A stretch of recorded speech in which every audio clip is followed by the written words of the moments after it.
Hello students, welcome back to the YouTube channel of Ashish tutorial. आज की इस video में हम लोग क्विक रिवीजन करने वाले हैं पूरे चैप्टर वेक्टर्स का। इस वीडियो में हम लोग कंप्लीटली कवर करेंगे vectors, properties of vectors, dot product of vectors, cross product of vectors and scalar triple product. इन सारे टॉपिक्स को कवर करने के बाद आपके बोर्ड एग्जाम में वेक्टर से जितने क्वेश्चंस आने हैं, जितने टॉपिक से क्वेश्चन पूछे जाते हैं, सारे टॉपिक कवर हो जाएंगे और बोर्ड एग्जाम में आपको यह वीडियो, क्विक रिवीजन वीडियो, काफी हेल्प करने वाला है। आइए हम लोग सीधे टॉपिक पे बात करना शुरू करते हैं। वेक्टर्स क्या होता है? तो यह फिजिक्स में पढ़े हैं या बेसिक चीज है कि फिजिकल क्वांटिटीज दो तरह के होते हैं, एक स्केलर और एक vector. Scalar are those physical quantities which only require magnitude to specify. एक ऐसा फिजिकल क्वांटिटी जिसको व्यक्त करने के लिए, स्पेसिफाई करने के लिए केवल मैग्नीट्यूड की जरूरत हो, जैसे मास 2 kg, 5 kg। आलू अगर हमें खरीदना है तो 2 kg आलू चाहिए, या बोल देंगे काफी है, इसमें डायरेक्शन बताने की जरूरत नहीं है। Whereas those physical quantity which requires both magnitude and direction to specify are called vector। एक ऐसा फिजिकल क्वांटिटी जिसे व्यक्त करने के लिए मैग्नीट्यूड और डायरेक्शन दोनों की जरूरत पड़े, उसे वेक्टर कहते हैं। जैसे फोर्स, हम कहें किसी गेट को खोलने के लिए 20 न्यूटन फोर्स लगाना है, तो इतना इंफॉर्मेशन पर्याप्त नहीं है, सफिशिएंट नहीं है गेट को खोल देने के लिए। यह भी बताना होगा कि 20 न्यूटन जो फोर्स लगाना, वो पुश करना है गेट को, या पुल करना है, या लिफ्ट करना है, ऊपर उठाना है। तो यहाँ पे फोर्स के मैग्नीट्यूड के साथ साथ डायरेक्शन को भी बताना होगा, तब जाके वह फिजिकल क्वांटिटी, फोर्स जो है वह स्पेसिफाई होगा, तो वह एक वेक्टर क्वांटिटी है। लेकिन हम लोग सीधे बात करेंगे, आप लोग जो थ्योरेटिकल चीज है एक बार एग्जाम में जाने से पहले रिवाइज कर लेंगे, जैसे types of vector, zero vector, null vector, equal vector, opposite vector, parallel vector, या इन सारी चीजों को एक बार नोट से आप रिवाइज कर लेंगे। जो क्लासरूम में आपने नोट्स तैयार किया हुआ है, ट्रायंगल लॉ, पैरेललोग्राम लॉ, इन सारे डिफिनिशंस को आप एक बार रिवाइज कर लेंगे। हम लोग सीधे बात करेंगे कि vectors in form of components. जैसे सबसे पहला चीज कि किसी स्पेस में अगर इफ P एक पॉइंट है, x1, y1, z1 be a point in a space, किसी स्पेस में पॉइंट है P x1, y1, z1 be a point in a space, then its position vector is, इसके पोजीशन वेक्टर को, यानी कि इस पॉइंट के पोजीशन, इस पॉइंट का जो पोजीशन होगा वो एक वेक्टर होगा, क्योंकि पॉइंट का पोजीशन दो तरह से होगा। उसका ओरिजिन से डिस्टेंस कितना है वो उसका मैग्नीट्यूड बताएगा, और ओरिजिन से डायरेक्शन कितना है। किसी भी पॉइंट का अगर आप पोजीशन बोले कि यह स्केलर क्वांटिटी है या वेक्टर क्वांटिटी, एनी पॉइंट, कोई पॉइंट है, उसका पोजीशन, तो पॉइंट का पोजीशन एक वेक्टर क्वांटिटी है। इसलिए क्योंकि पॉइंट का एक डिस्टेंस भी होता है ओरिजिन से उस पॉइंट का, और उस पॉइंट का ओरिजिन से एक डायरेक्शन भी होता है, इसलिए किसी पॉइंट का पोजीशन, किसी पॉइंट की स्थिति एक वेक्टर क्वांटिटी है। और अगर कोई पॉइंट का कोऑर्डिनेट है P x1, y1, z1, तो उस पॉइंट का पोजीशन वेक्टर, उसको डिनोट करते हैं OP से, क्योंकि इस पॉइंट का जो पोजीशन वेक्टर हम निकालते हैं, या position vector of A point बोलते हैं, वह ओरिजिन O के रेस्पेक्ट से होता है। तो OP यानी पॉइंट का पोजीशन वेक्टर हो जाता है x1 i cap plus y1 j cap plus z1 k cap, जहां एक i कैप क्या है, तो आई कैप एक्स एक्सिस के अलोंग, यानी एक्स एक्सिस के ऊपर यूनिट वेक्टर है, एक ऐसा वेक्टर है जो एक्स एक्सिस के डायरेक्शन में है और जिसका मैग्नीट्यूड 1 है। जे कैप वह वेक्टर है जो वाई एक्सिस के डायरेक्शन में है, इसका डायरेक्शन अलोंग है Y axis. J cap is a vector which direction is along Y axis and magnitude is 1। किसी भी वेक्टर के डायरेक्शन और मैग्नीट्यूड दोनों होते हैं। उसी तरह के कैप क्या है, तो के कैप एक ऐसा वेक्टर है, के कैप एक ऐसा वेक्टर है जो जेड एक्सिस के डायरेक्शन में है, जेड एक्सिस के अलोंग है, और इसका भी मैग्नीट्यूड 1 होता है। जैसे एग्जांपल के लिए बात करें कि अगर कोई पॉइंट है 2, -1 और यहाँ लिखा है 0, तो इसका पोजीशन वेक्टर, अगर ए पॉइंट है तो इसके position vector OA equal to हो जाएगा 2 i कैप -1 j कैप, यानी माइनस j कैप आप प्लस 0 k कैप, तो 0 k कैप 0 होगा, जो लिखने की जरूरत नहीं, यह इस पॉइंट का पोजीशन वेक्टर हो गया पहला।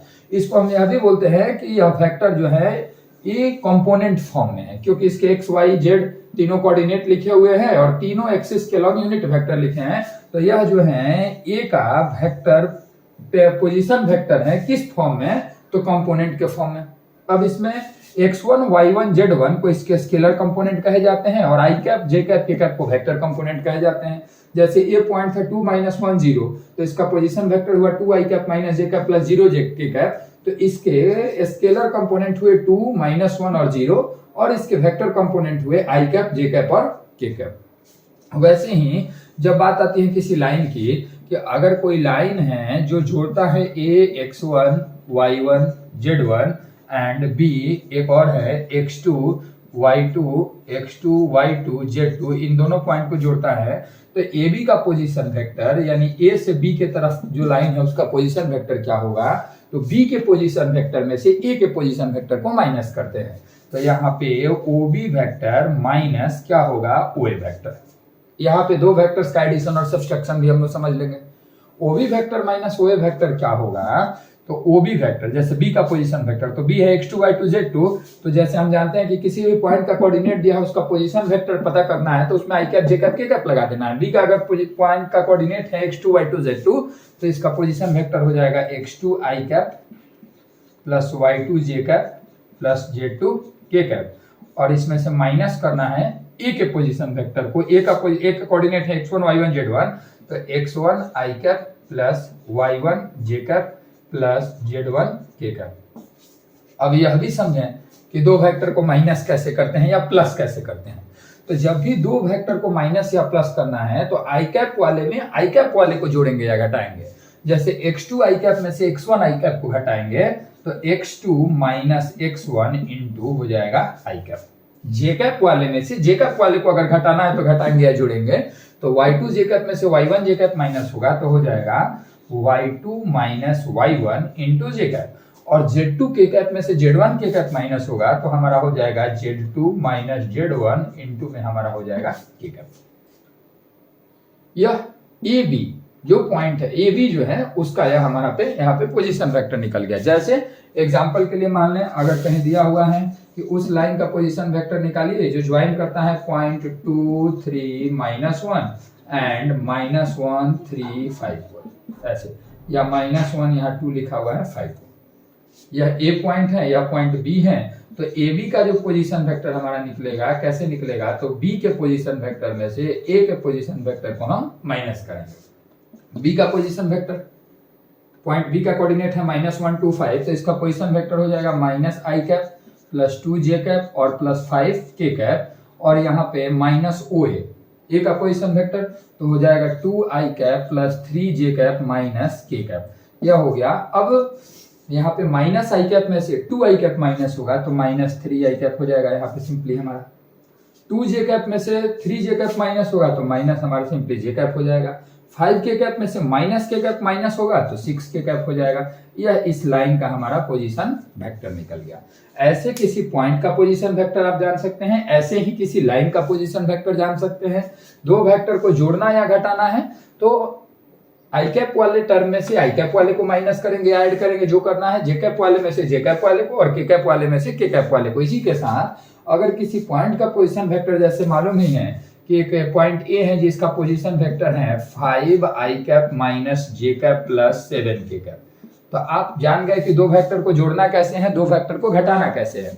अगर इस वेक्टर में किसी स्केलर क्वांटिटी से मल्टीप्लाई करना है, जैसे ये वेक्टर दिया है, आप कहें कि 7 इंटू ए वेक्टर निकालिए। 7 क्या है, स्केलर नंबर है जिसको वेक्टर ए वेक्टर में इंटू करना है, मल्टीप्लाई करना है, तो सब में 7 से मल्टीप्लाई कर लेना है, यानी हो जाएगा 35 आई कैप माइनस 7 जे कैप आप प्लस 21 के कैप। यही हमारा वैल्यू हो गया, किसका वैल्यू हो गया, 7 ए वेक्टर का। दो वेक्टर को आप ऐसे घटा सकते हैं, जोड़ सकते हैं, किसी वेक्टर में किसी स्केलर नंबर किसी नंबर से मल्टीप्लाई कर सकते हैं। लेकिन मेन जो टॉपिक है हम लोगों का इस चैप्टर में मेनली हम लोग फोकस करेंगे, आगे चल के इस पे बात आएगी कि दो वेक्टर को मल्टीप्लाई कैसे करते हैं। दो वेक्टर क्वांटिटी ए भी वेक्टर हो और इसमें बी से मल्टीप्लाई करना हो, तो दो वेक्टर का जब मल्टीप्लीकेशन की बात आती है तो वेक्टर का मल्टीप्लीकेशन दो टाइप का होता है, एक dot product of two vectors और एक cross product of two vectors. दोनों कैसे निकालते हैं, उनका यूज कहाँ कहाँ पे किया जाता है, इन सारी चीजों पे हम लोग बात करेंगे। लेकिन उसके पहले कुछ और बेसिक चीजें हैं कि जैसे वेक्टर जब कंपोनेंट फॉर्म में आ गया, किसी पॉइंट का पोजीशन वेक्टर हो या किसी लाइन का पोजीशन वेक्टर हो, कोई भी या डायरेक्ट कोई वेक्टर दिया ही रहे, ऐसे अगर कोई वेक्टर आ गया है कंपोनेंट के फॉर्म में तो उसका मैग्नीट्यूड क्या होता है, उसका डायरेक्शन रेशियो क्या होता है, उसका डायरेक्शन कोसाइन क्या होता है, उसके एलोंग यानी उसके डायरेक्शन में यूनिट वेक्टर कैसे निकालते हैं। पहले इन सारी चीजों पे बात कर लेते हैं, फिर हम लोग प्रोडक्ट की तरफ बढ़ते हैं।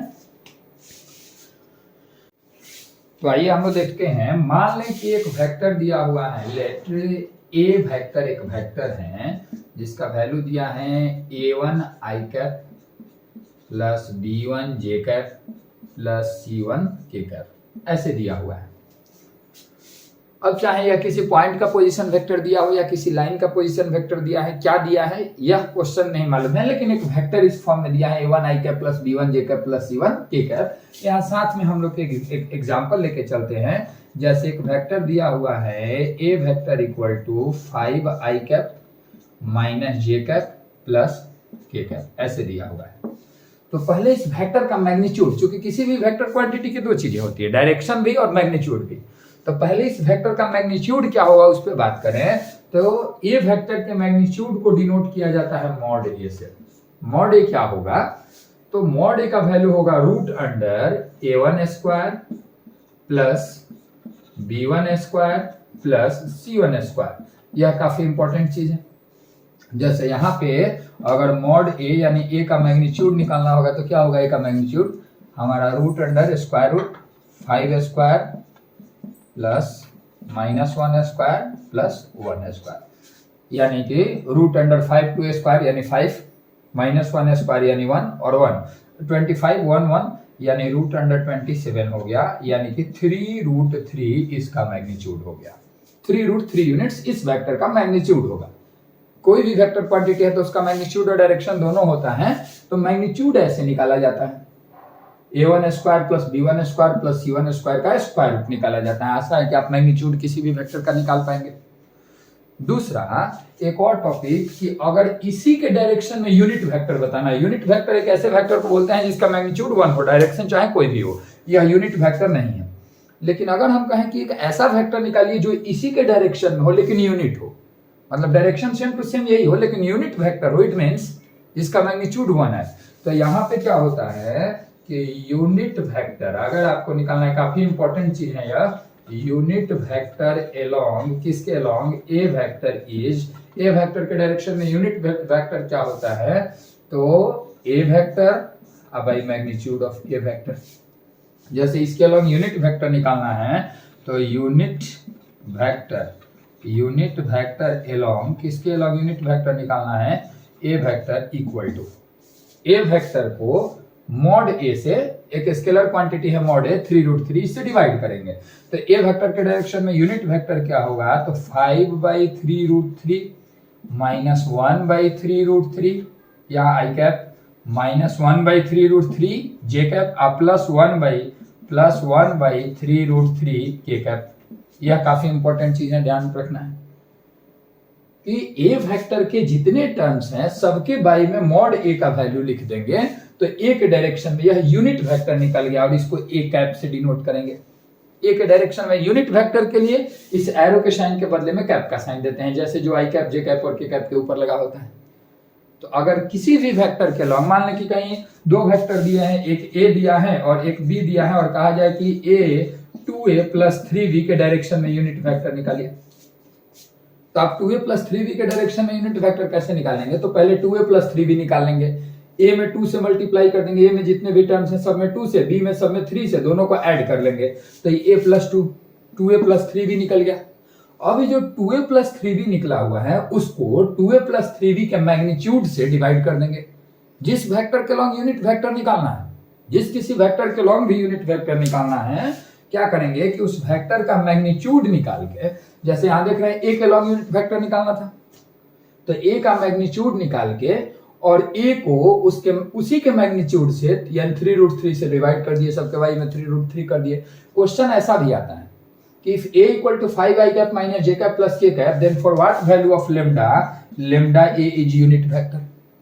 यानी a में किस चीज से इंटू किया जाए, लेम्डा से इंटू किया गया है, यहाँ पे किससे इंटू किया जाए, लेम्डा से इंटू किया जाने पे यह यूनिट वेक्टर है तो लेम्डा का वैल्यू क्या होगा, मतलब ए वेक्टर में किससे इंटू किया जाए कि यह यूनिट वेक्टर हो, तो यहाँ 5i cap minus j cap plus k cap में किससे इंटू किया गया है, तो 3 रूट 3 से डिवाइड किया गया है, यानी 1/3 रूट 3 से मल्टीप्लाई किया गया, तो लेम्डा का वैल्यू जो होगा हमारा होगा 1/3 रूट 3।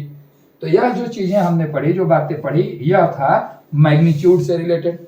अब इस वेक्टर के पोजीशन वेक्टर के इस वेक्टर के डायरेक्शन को समझने के लिए दो टर्म्स हमारे सामने आते हैं, डायरेक्शन रेशियो और फिर आता है हमारे सामने डायरेक्शन कोसाइन। तो देखिए डायरेक्शन रेशियो और डायरेक्शन कोसाइन क्या होते हैं। जैसे यह वेक्टर है a vector equal to a1 i cap plus b1 j cap plus c1 k cap, तो यह a1 b1 और c1 यह जो तीन क्वांटिटीज होती है इसे इस वेक्टर के डी रेशियो डायरेक्शन रेशियो कहते हैं। जैसे इसका डायरेक्शन रेशियो हो जाएगा डी रेशियो, क्या क्या हो जाएंगे इसके, तो डी रेशियो हो जाएंगे 5 -1 और 1। a1 b1 c1 are called direction ratio, a1 b1 c1 are D ratio. यानी किसी भी वेक्टर के कितने डी रेशियो होते हैं, तो तीन होते हैं। इनफैक्ट कोई एक डी रेशियो 0 या दो डी रेशियो 0 भी हो सकते हैं। जैसे अगर कोई वेक्टर केवल ऐसे लिखा है a vector equal to i cap, तो i कैप है unit vector along X axis, वही है i कैप। इसमें j कैप k कैप नहीं है, यानी 0 j कैप और 0 k कैप है, तो इसके डायरेक्शन रेशियो होंगे 1 0 0 1 0 0। वैसे ही इसके डायरेक्शन रेशियो 5 -1 1। किसी भी वेक्टर के तीन डायरेक्शन रेशियो होते हैं, उसके तीनों स्केलर कंपोनेंट को ही उसका डायरेक्शन रेशियो कहा जाता है। और क्या होता है कि a1 बाई मॉड a यानी magnitude of a, b1 by mod b और फिर c1 बाई मॉड c को इसका डायरेक्शन कोसाइन कहा जाता है। जैसे इसके डी रेशियो है 5 -1 1 और मॉड a का वैल्यू था 3√3, तो इसके डायरेक्शन कोसाइन क्या होंगे, तो 5/3√3 -1/3√3 और 1/3√3। यानी कि यूनिट वेक्टर में बदलने के बाद जो इसके डायरेक्शन रेशियो आएंगे उसे ही हम डायरेक्शन कोसाइन बोलेंगे। कुछ स्पेशल नोट्स हैं डायरेक्शन कोसाइन के बारे में। स्पेशल नोट्स क्या है कि अगर किसी वेक्टर के डायरेक्शन कोसाइंस l, m और n है, किसी वेक्टर के direction cosine l, m, n है, तो निश्चित है कि l square plus m square plus n square का वैल्यू होगा 1। जैसे अगर इन तीनों को आप स्क्वायर करके जोड़ लें, तो a1 square by mod a square, b1 square by mod b square, c1 square by mod c square. Sorry यहाँ पे तो मॉड a ही है, सब में मॉड a है, mod a square mod a square मतलब a का मैग्नीट्यूड।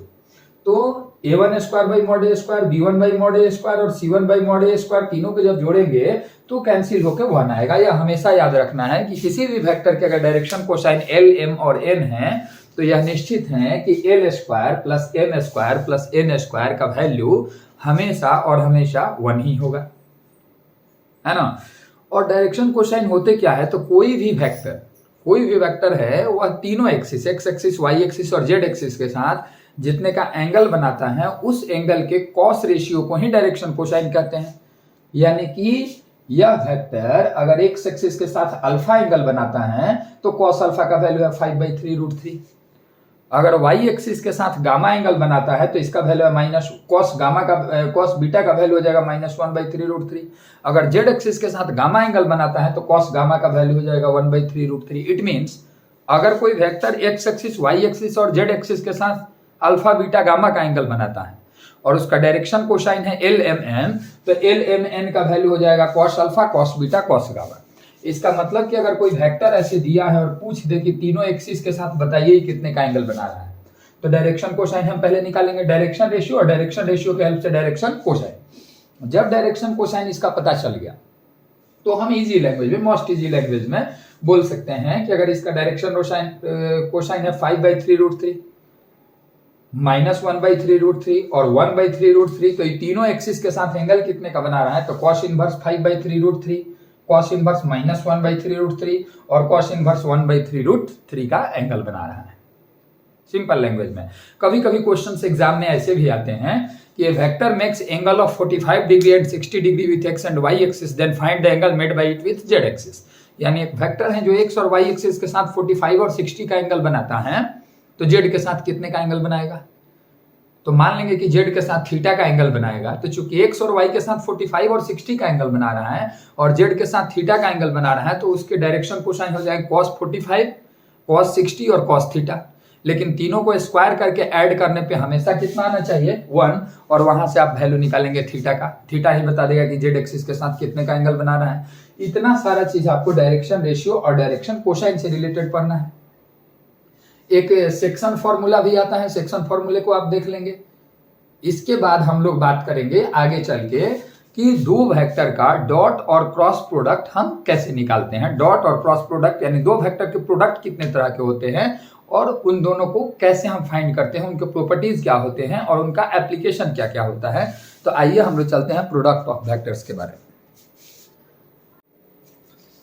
तो अब हम लोग बढ़ रहे हैं प्रोडक्ट की तरफ। देखिए, जब बात आती है प्रोडक्ट ऑफ वेक्टर्स के बारे में, तो दो वेक्टर के प्रोडक्ट जब निकालने होते हैं तो प्रोडक्ट्स दो तरह के होते हैं। पहला डॉट प्रोडक्ट, डॉट प्रोडक्ट या फिर इसे हम लोग स्केलर प्रोडक्ट भी कहते हैं। स्केलर प्रोडक्ट यानी दो वेक्टर का डॉट प्रोडक्ट स्केलर प्रोडक्ट भी कहलाता है, क्योंकि जब दो वेक्टर का डॉट प्रोडक्ट हम निकालते हैं तो एक स्केलर क्वांटिटी आता है।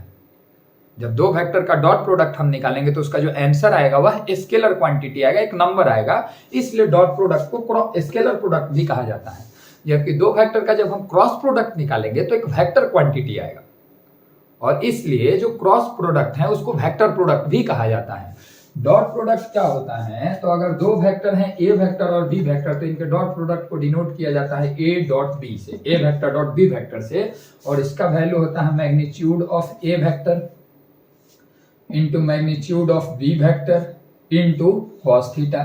यानी अगर ए और बी दो वेक्टर है, इनका डॉट प्रोडक्ट निकालना है तो आपको क्या क्या मालूम होना चाहिए, ए का मैग्नीट्यूड, बी का मैग्नीट्यूड और कॉस थीटा। थीटा क्या है, तो इन दोनों वेक्टर्स के बीच का एंगल है।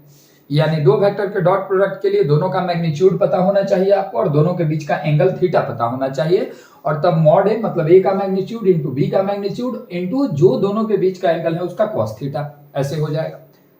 तो अगर मान लें, इससे पहले हमारा कंक्लूजन क्या निकलता है कि आई कैप को डॉट कराना है जे कैप के साथ, तो इसका वैल्यू क्या होगा, तो आई कैप यानी एक्स एक्सिस के लॉन्ग यूनिट वेक्टर यानी इसका मैग्नीट्यूड 1 है, और जे कैप यानी कि वाई एक्सिस के लॉन्ग यूनिट वेक्टर, तो इसका भी मैग्नीट्यूड 1 है। तो यह मॉड आई into mod J into cos, और एक्स एक्सिस और वाई एक्सिस के बीच का एंगल 90 होता है तो कॉस 90, और मॉड आई यानी आई का मैग्नीट्यूड 1, जे का मैग्नीट्यूड 1 और इंटू कॉस 90 का वैल्यू 0 यानी 0 हो जाएगा। आई डॉट जे जैसे 0 होगा वैसे ही जे डॉट आई करें या आई डॉट के करें या फिर के डॉट आई करें या फिर जे डॉट के करें, इन सबका जो वैल्यू होगा वह सबका सब क्या होगा, 0 होगा।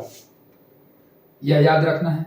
या अगर आई को आई से ही हम डॉट करें तो मॉड आई 1, मॉड आई 1, और आई के बीच में कोई भी वेक्टर कोई भी लाइन खुद के साथ 0 का एंगल बनाता है, तो मॉड आई यानी 1 इंटू मॉड आई यानी 1 इंटू कॉस 0 का वैल्यू 1 होता है, तो आई डॉट आई का वैल्यू 1 होगा। वैसे ही जे डॉट जे का भी वैल्यू 1 होगा, के डॉट के का भी वैल्यू जो होगा 1 होगा। जैसे कोई वेक्टर ए है, यूनिट वेक्टर नहीं है, ए है, तो ए डॉट ए का वैल्यू क्या होगा, तो मॉड ए इंटू कॉस 0 का वैल्यू तो 1 होता है, तो मॉड ए इंटू 1 यानी मॉड ए का होल स्क्वायर। किसी भी वेक्टर को खुद के साथ डॉट करना है, ए डॉट ए का वैल्यू क्या होगा, तो मॉड ए का होल स्क्वायर। लेकिन यह तो तब ऐसे पता कर पाएंगे जब दोनों वेक्टर जिनका डॉट प्रोडक्ट निकालना है उनके बीच का एंगल मालूम हो। तो एक इंपॉर्टेंट प्रॉपर्टी की ए डॉट बी और बी डॉट ए दोनों का वैल्यू सेम ही होगा, क्योंकि यह तो एक स्केलर क्वांटिटी है। लेकिन कंपोनेंट्स के टर्म में मान लें कि दिया हुआ है a vector equal to a1 i cap plus b1 j cap plus c1 k cap, और b वेक्टर इक्वल टू दिया हुआ है a2 आई कैप प्लस b2 जे कैप प्लस c2 के कैप, और यहाँ पे a डॉट b निकालना हो। तो चलिए मॉड ए तो फिर भी आप पता कर लेंगे, मॉड भी पता कर लेंगे, लेकिन दोनों के बीच में एंगल कितने का बन रहा है यह तो यहां से नहीं दिया हुआ है क्वेश्चन में, और यह फॉर्मूला लगाने के लिए दोनों का मैग्नीट्यूड और साथ में दोनों के बीच का एंगल भी हमें मालूम होना चाहिए। तो कंपोनेंट के टर्म में डॉट प्रोडक्ट कैसे निकालते हैं, तो ए डॉट बी का वैल्यू होता है क्या, तो आई कैप वाले को आई कैप वाले में इंटू करते हैं, यानी a1 into a2 plus b1 into b2 plus c1 into c2।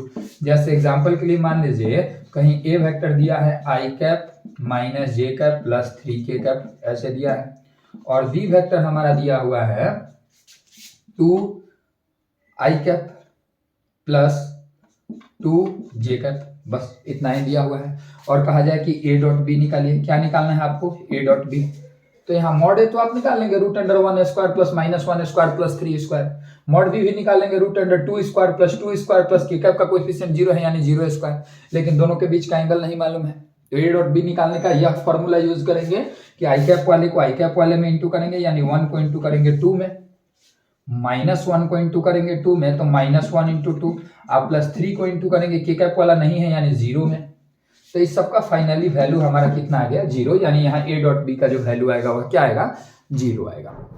अब अगर यह फॉर्मूला आप जान गए और यह फॉर्मूला जान गए तो इसके हेल्प से दो वेक्टर के बीच का एंगल अगर आपको नहीं मालूम है तो भी आप निकाल सकते हैं। कैसे देखिए, तो ए डॉट बी का ही वैल्यू यह भी है मॉड ए इंटू मॉड बी, मॉड ए into mod b into cos theta, और यह भी ए डॉट बी का ही वैल्यू है। तो a1 a2 plus b1 b2 plus c1 c2। तो कॉस थीटा, अगर दोनों के बीच का एंगल थीटा है तो कॉस थीटा का वैल्यू क्या हो जाएगा, तो a1 a2 plus b1 b2 plus c1 c2, और बाई में आ जाएगा mod A into mod B, by में आ जाएगा मॉड ए मॉड बी। तो यानी कॉस थीटा का हमारा फाइनली वैल्यू आ गया a1 a2 plus b1 b2 plus c1 c2, by में हो जाएगा मॉड ए इंटू मॉड बी। और जब कॉस थीटा कुछ भी निकल गया, मान लीजिए जैसे कॉस थीटा अगर 0 आ गया तो कॉस थीटा का वैल्यू 0 है, मतलब थीटा का वैल्यू 90 है क्योंकि कॉस 90 ही 0 होता है। कॉस थीटा का वैल्यू 1/√2 आ गया यानी थीटा का वैल्यू 45 है। कॉस थीटा का वैल्यू 3/4 आ गया यानी दोनों के बीच का एंगल थीटा जो है वह है कॉस इनवर्स 3/4 हो गया। यहाँ पे ए डॉट बी 0 है तो कॉस थीटा का वैल्यू क्या होगा, तो ए डॉट बी ऊपर में लिखते हैं तो 0 by mod A into mod B. तो मॉड ए मॉड बी कुछ भी हो, जब ऊपर में 0 है तो कॉस थीटा का वैल्यू 0 यानी थीटा का वैल्यू 90। अर्थात कभी भी अगर ए डॉट बी 0 है इसका मतलब कि ए और बी परपेंडिकुलर वेक्टर्स, हमको ऑर्थोगोनल वेक्टर्स बोला जाता है। दो वेक्टर्स के बीच का एंगल अगर 90 डिग्री अर्थात अगर वे परपेंडिकुलर हैं तो उन्हें हम लोग ऑर्थोगोनल वेक्टर भी बोलते हैं।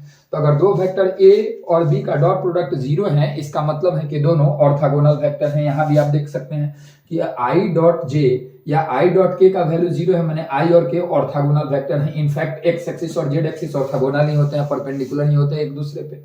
यह सारी चीजें हैं हमारी डॉट प्रोडक्ट से रिलेटेड। किसी भी दो वेक्टर का डॉट प्रोडक्ट आप कैसे निकालेंगे, अगर दोनों वेक्टर मालूम है तब। और किसी भी वेक्टर का डॉट प्रोडक्ट कैसे निकालेंगे, अगर दोनों के बीच का एंगल और दोनों का मैग्नीट्यूड मालूम है तब। अगर दो वेक्टर दिए हैं तो दोनों के बीच का एंगल कैसे निकालेंगे, यह भी डॉट प्रोडक्ट के एप्लीकेशन से है। डॉट प्रोडक्ट का एक और इंपॉर्टेंट चीज रोल है इसमें, वह क्या है कि किसी वेक्टर का किसी दूसरे वेक्टर पे प्रोजेक्शन कैसे निकालेंगे। तो ए वेक्टर का बी वेक्टर पे प्रोजेक्शन फॉर्मूला, इसे प्रोजेक्शन फॉर्मूला कहते हैं कि किसी एक वेक्टर का दूसरे पे प्रोजेक्शन निकालना है। जैसे ए का बी पे प्रोजेक्शन निकालना है तो होता है ए डॉट बी, यानी ए और बी को डॉट कराते हैं, और ए का निकाल रहे हैं बी पे तो दोनों को डॉट कराएंगे, और बी पे निकाल रहे हैं तो मॉड बी से इसको डिवाइड कर देंगे। काफी इंपॉर्टेंट फॉर्मूला है, इसको प्रोजेक्शन फॉर्मूला कहा जाता है। जैसे कहा जाए कि ए प्लस बी, ए और बी दो वेक्टर दिए हैं और कहा जाए ए प्लस बी का ए माइनस बी पे प्रोजेक्शन निकालिए, तो ए प्लस बी और ए माइनस बी को डॉट कराएंगे, और बाई में ए माइनस बी पे निकाल रहे थे प्रोजेक्शन, तो ए प्लस बी और ए माइनस बी को डॉट कराएंगे और बाई में ए माइनस बी का मैग्नीट्यूड रख देंगे, तो प्रोजेक्शन फॉर्मूला के हेल्प से उसका प्रोजेक्शन निकल जाएगा। इतनी सारी चीजें हम लोगों को पढ़नी है किसमें, तो डॉट प्रोडक्ट के अंदर की दो वेक्टर का डॉट प्रोडक्ट कैसे निकालते हैं। अब डॉट प्रोडक्ट के बाद हम लोग आगे बात करेंगे कि दो वेक्टर का क्रॉस प्रोडक्ट क्या होता है, उसके प्रॉपर्टीज क्या होते हैं, उसके एप्लीकेशंस क्या होते हैं, और फिर हम लोग आगे बढ़ते हैं क्रॉस प्रोडक्ट के तरफ। आइए अब हम लोग बात करते हैं क्रॉस प्रोडक्ट के बारे में। क्रॉस प्रोडक्ट क्या होता है, तो cross product of two vectors, cross product को हम लोग वेक्टर प्रोडक्ट भी कहते हैं। वेक्टर प्रोडक्ट इसलिए कहते हैं क्योंकि अभी आप देखेंगे कि जैसे ही हम दो वेक्टर का क्रॉस प्रोडक्ट, अभी आप देख रहे थे कि डॉट प्रोडक्ट निकाल रहे थे तो एक नंबर आ रहा था उसका वैल्यू, लेकिन जब दो वेक्टर का क्रॉस प्रोडक्ट हम निकालेंगे, दो वेक्टर का क्रॉस प्रोडक्ट निकालेंगे तो क्या होगा कि उसका आंसर जो आएगा वह एक वेक्टर क्वांटिटी आएगा। तो इसलिए इसको वेक्टर प्रोडक्ट भी कहा जाता है क्रॉस प्रोडक्ट को। इसका फॉर्मूला क्या होता है कि दो वेक्टर ए और बी है तो ए क्रॉस बी का वैल्यू क्या होता है, तो मॉड ए into mod b into sine theta, जहां पे थीटा दोनों के बीच का एंगल है। तो यह तो एक स्केलर क्वांटिटी है, लेकिन वेक्टर कैसे बना, तो इंटू में एक और क्वांटिटी लगाया जाता है n cap. N cap is a unit vector which is perpendicular to both a vector and b vector. यानी कि ए क्रॉस बी निकालना है तो मॉड ए into mod b into sine theta तो करेंगे, लेकिन इनटू में एन कैप करेंगे। एन कैप वह वेक्टर है जो यूनिट वेक्टर है। कहां पे यूनिट वेक्टर है? यानी एक मैग्नीट्यूड का वेक्टर है वह जो ए और बी दोनों पे परपेंडिकुलर है। मतलब ए क्रॉस बी का डायरेक्शन जो हुआ वह डायरेक्शन कैसा हुआ?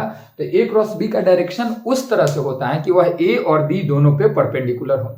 यानी ध्यान रहे क्या कि ए क्रॉस बी अगर आप निकाल रहे हैं तो ए क्रॉस बी वह वेक्टर होता है जो ए पे भी परपेंडिकुलर है और बी पे भी परपेंडिकुलर है। कभी भी दो वेक्टर दे दे ए और बी और कहे कि एक ऐसा वेक्टर निकालिए जो ए और बी दोनों पे परपेंडिकुलर है, तो सिंपली आपको ए क्रॉस बी निकाल देना है। ए और बी का क्रॉस प्रोडक्ट निकालना है। ए और बी के क्रॉस प्रोडक्ट के लिए क्या मैग्नीट्यूड ऑफ ए मालूम होना चाहिए, मैग्नीट्यूड ऑफ बी मालूम होना चाहिए, दोनों के बीच का एंगल थीटा मालूम होना चाहिए और दोनों पे perpendicular unit vector N cap मालूम होना चाहिए। लेकिन बात आती है कि जब इतने इंफॉर्मेशन ना देके केवल ऐसे दिया रहे कि अगर ए का वैल्यू कंपोनेंट के टर्म में a1 i cap plus b1 j cap plus c1 k cap और b का वैल्यू दिया रहे यहाँ हमारा a2 आई कैप प्लस b2 जे कैप प्लस c2 के कैप, तो इस स्थिति में a क्रॉस b का वैल्यू कैसे निकालेंगे? क्योंकि यहाँ तो दोनों के बीच का एंगल भी नहीं मालूम है। चलिए एंगल हम निकाल भी लेंगे अभी डॉट प्रोडक्ट वाला फॉर्मूला यूज करके कि अगर दोनों के बीच का एंगल थीटा है तो cos थीटा का value a dot b by mod a into mod b होगा, लेकिन एन कैप तो आपको नहीं मालूम है।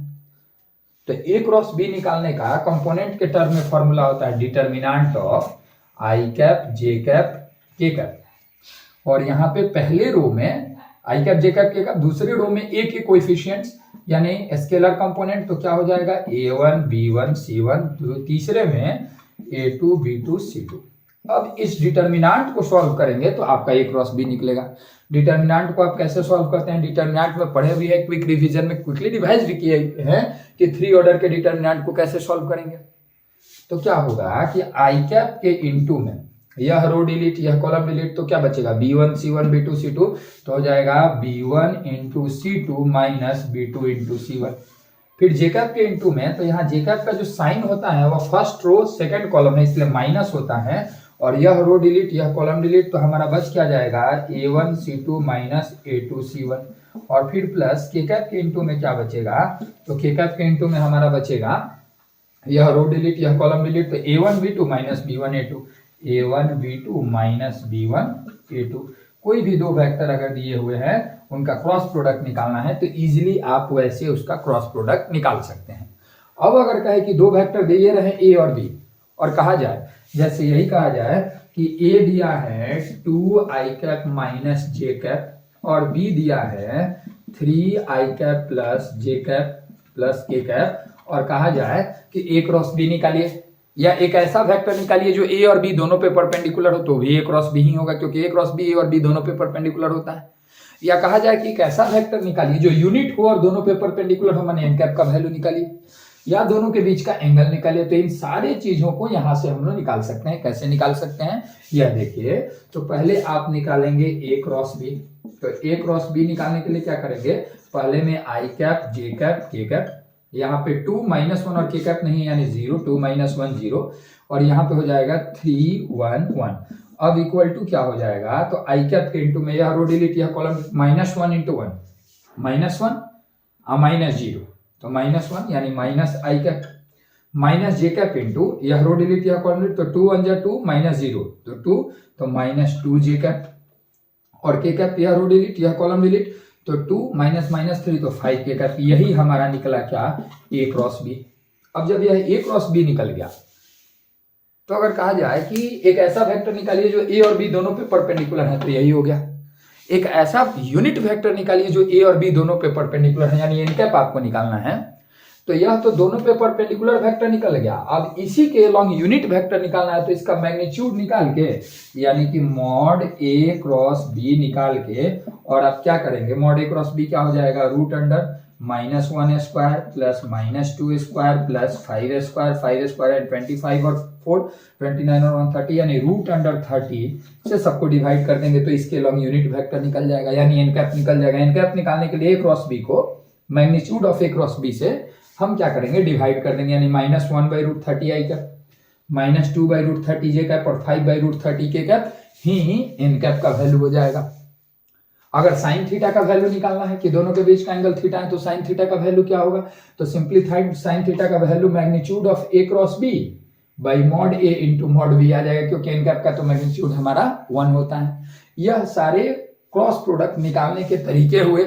और क्रॉस प्रोडक्ट एक अगर कंपोनेंट के टर्म में दिया है तो कैसे निकालेंगे, और अगर दोनों के बीच का एंगल और दोनों के लॉन्ग, दोनों पे परपेंडिकुलर वेक्टर के लॉन्ग यूनिट वेक्टर दिया है, तब क्रॉस प्रोडक्ट हम कैसे निकालेंगे, इसके बारे में बात कर लिए। लेकिन अब आइए देखते हैं कुछ कंपोनेंट्स के बारे में, कंपोनेंट्स यानी कुछ प्रॉपर्टीज के बारे में। क्रॉस प्रोडक्ट के प्रॉपर्टीज क्या क्या होते हैं, तो सबसे पहले जैसे आई और जे का हम लोग देख रहे थे डॉट प्रोडक्ट, वैसे ही उन सब का क्रॉस प्रोडक्ट देखा जाए। एग्जाम पॉइंट ऑफ व्यू से काफी इंपॉर्टेंट है। एमसीक्यू क्वेश्चन में डायरेक्ट यहां से क्वेश्चन आ जाते हैं। कैसे, मान लें जैसे सपोज करें कि हम कहें कि आई डॉट जे निकालिए, क्रॉस जे, तो आई क्रॉस जे का वैल्यू क्या होगा, मॉड आई यानी 1, मॉड जे यानी 1, और इंटू साइन थीटा, तो आई और जे के बीच का एंगल जो होता है एक्स एक्सिस और वाई एक्सिस के बीच का एंगल कितना होता है 90, तो साइन 90 यानी 1, तो मॉड आई 1, मॉड जे 1 और साइन 91, तो तीनों तो 1 हो गए, इंटू एन कैप यानी इंटू में वह वेक्टर जो दोनों पे परपेंडिकुलर हो। तो एक्स और वाई दोनों एक्सिस पे परपेंडिकुलर होता है, जेड एक्सिस का लॉन्ग यूनिट वेक्टर होता है के कैप, तो इसलिए आई क्रॉस जे का वैल्यू होगा 1 इंटू 1 इंटू 1 इंटू के कैप, यानी कि इसका वैल्यू हो जाएगा के कैप। ध्यान रहे कि क्रॉस प्रोडक्ट का एक इंपॉर्टेंट चीज है कि ए क्रॉस बी इक्वल होता है माइनस बी क्रॉस ए के। क्यों, क्योंकि आपने प्रॉपर्टीज ऑफ डिटर्मिनेंट में पढ़ा था कि अगर डिटर्मिनेंट के दो रो को आपस में इंटरचेंज कर देते हैं तो डिटर्मिनेंट का साइन चेंज हो जाता है। तो अगर ए वाले कोएफिशिएंट को नीचे कर दें और बी वाले को ऊपर कर दें तो बी क्रॉस ए निकलेगा और उसका वैल्यू इसके ही बराबर होगा, लेकिन उसका साइन चेंज हो जाएगा। तो यह हमारा दिखाता है कि जैसे डॉट में होता था कि ए डॉट बी और बी डॉट ए इक्वल होते थे, वैसे क्रॉस में नहीं होता है। ए क्रॉस बी क्रॉस ए के नेगेटिव वैल्यू के इक्वल होता है, जिससे मिलेगा कि जे क्रॉस आई अगर करेंगे तो इसका वैल्यू माइनस के कैप हो जाएगा। आगे बढ़े हम तो कोई भी वेक्टर को जब खुद के साथ क्रॉस करें, जैसे ए क्रॉस ए, जैसे डॉट में आप देखे थे कि ए डॉट ए तो मॉड ए का स्क्वायर, लेकिन ए क्रॉस ए क्या होगा, तो मॉड ए इंटू मॉड ए इंटू ए और ए के बीच का एंगल 0 होता है तो साइन 0। देखिए डॉट प्रोडक्ट में चूंकि कॉस 0 आता था तो कॉस 0 का वैल्यू 1 होता था तो मॉड ए का स्क्वायर हो जाता था, लेकिन क्रॉस में साइन 0 आएगा इंटू एन कैप, लेकिन साइन 0 का वैल्यू 0 होता है, 0 किसी भी चीज में इंटू होगा तो हो जाएगा 0 वेक्टर। यानी किसी भी वेक्टर को खुद के साथ क्रॉस करेंगे तो उसका वैल्यू 0 वेक्टर आएगा।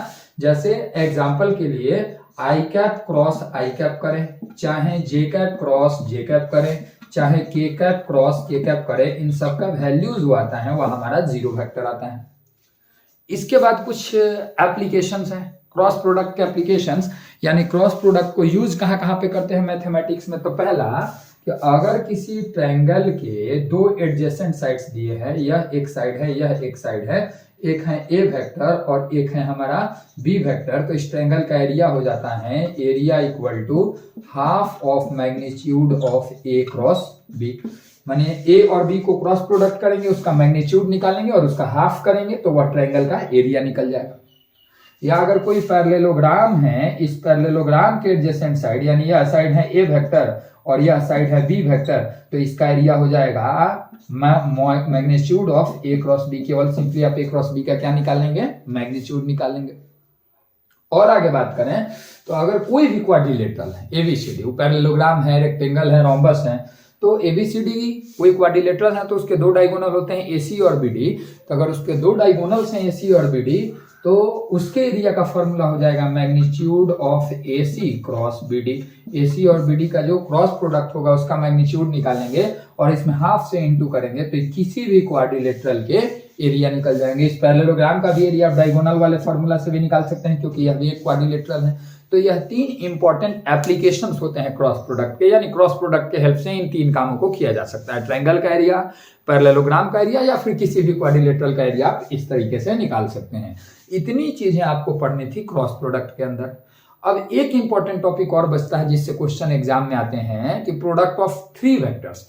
तो स्केलर ट्रिपल यानी कि जैसे 2 वेक्टर के प्रोडक्ट में एक स्केलर प्रोडक्ट हुआ, एक वेक्टर प्रोडक्ट हुआ, वैसे ही 3 वेक्टर के प्रोडक्ट में भी वेक्टर और स्केलर दोनों होते हैं, लेकिन स्केलर प्रोडक्ट ही 12 के सिलेबस में है कि 3 वेक्टर का स्केलर प्रोडक्ट क्या होता है। आइए उसको देखते हैं। उसके बाद हम लोग का वेक्टर का क्विक रिवीजन कंप्लीट होगा।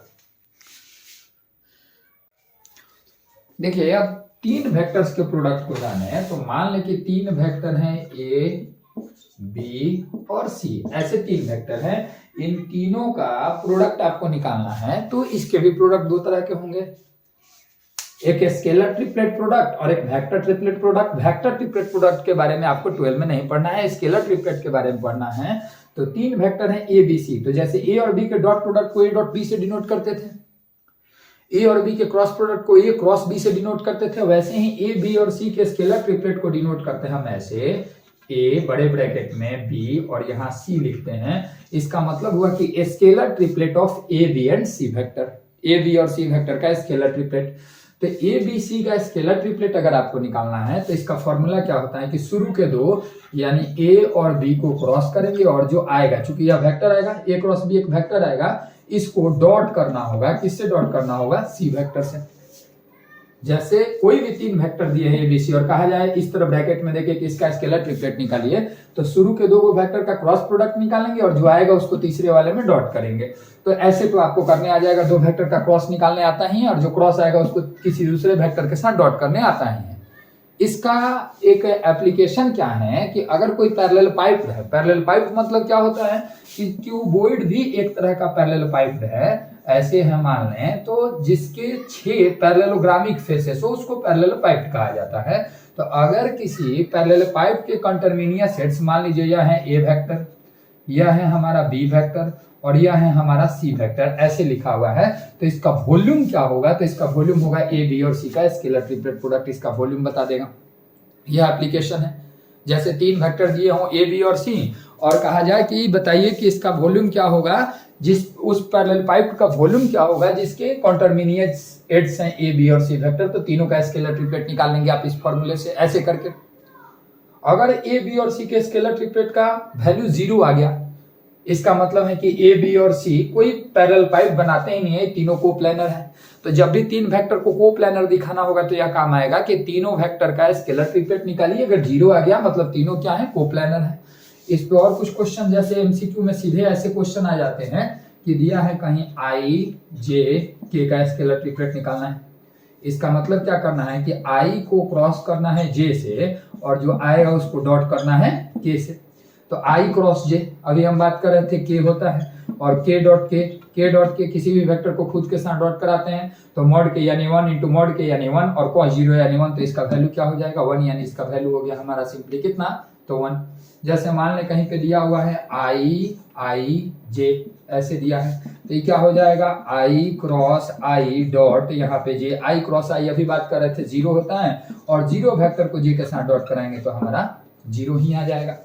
तो यह स्केलर ट्रिपलेट प्रोडक्ट होता है। इस पे प्रैक्टिस करके और इस पे जो नोट्स हमने क्लास में लिखवाया था उन सबको देख के जाएंगे तो इस टाइप के क्वेश्चंस एग्जाम में आएंगे, या कोप्लेनर दिखाने के लिए 3 वेक्टर को आएगा, या किसी पैरेलल पाइप के वॉल्यूम निकालने के लिए पूछा जाएगा एग्जाम में जिसकी कंटरमीनियस सेट्स दिए हैं, तो इसके हेल्प से आप निकाल सकते हैं। इतनी चीजें आप पढ़ के जाते हैं तो हमें उम्मीद है कि वेक्टर चैप्टर से आपके क्वेश्चन एग्जाम में छूटेंगे नहीं, और एक बार एनसीईआरटी के सारे क्वेश्चन एग्जाम्पल्स जितने हैं एग्जाम के पहले रिवाइज कर लेंगे तो और ज्यादा बेहतर होगा। आज के इस वीडियो में इतना ही। आप लोग कमेंट करके जरूर बताएं कि यह वीडियो आपके वेक्टर चैप्टर के रिवीजन में कितना हेल्पफुल हुआ। फिर आगे हम लोग मिलते हैं किसी न्यू चैप्टर के क्विक रिवीजन के साथ। आज के इस वीडियो में इतना ही। Thank you.